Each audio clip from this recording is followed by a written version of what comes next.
Good evening. My dad's not letting me inherit the land. I have to buy it.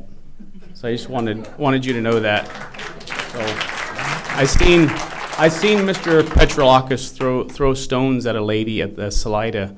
A lady from Del Rio, he called her out, and it was pretty sad actually. And I haven't had a very high view of him after that. I just don't think that's necessary. It seems like we kind of are going two different directions. We need jobs, but yet I hear 20 years, 30 years, 40 years. So we have unemployment rate where it is now. That's not going to help jobs now. That's the first thing I wanted to say. So that seems odd that we say jobs, we have an unemployment now that's, someone told me 18%, but I think it's only 12 or whatever it is. But yet we're not going to develop it for 20 years or 30 years. Someone even said 40 years. So that doesn't help us right now.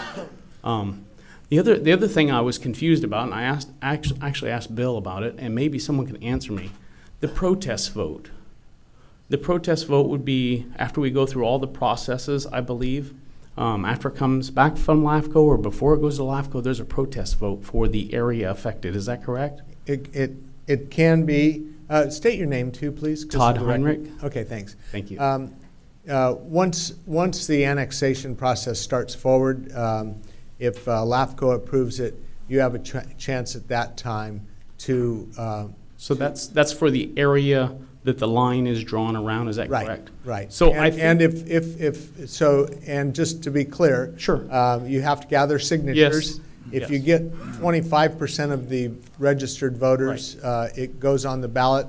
If you get over 50% of just signatures, you don't even go to a ballot. It drops. And that's the point failed. I wanted to really solidify, because it was brought up by Mr. Goldstein here that that's not going to be a problem. It's going to be a slam dunk, so to speak. The people are not going to go for that. So I just wanted to make sure you guys understood that what you're doing right now is there's no end to it. Unless there's something I'm missing and there's some backdoor thing that maybe Mr. Petrolakis can come up with, it's not going to happen. So anyway, thank you for listening to me. Councilmember Zalaki. Hold on. Yes, sir. That's what I was trying to make my point about, is this isn't where we're going in and taking property.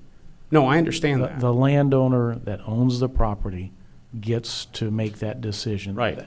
This is a discussion to determine what are we going to do with Modesto and address. I understand the problem. But my point in is regards going to go that right now, absolutely. is that so we're saying they're not going to sell. Yeah, so it's not that's even true. going to ever get to that point. So it's your Maybe point. The next generation or the next Yeah. may want another option. Right. And that's where the difference would be. And I would Puts differ option on the table. in opinion with you that I don't think they will. I think we've got a heritage here that won't happen. So And hopefully we'd have other options by that time. I would go in a different area. I would hope so. Uh, Thank you. You're welcome. Thank you for asking that question.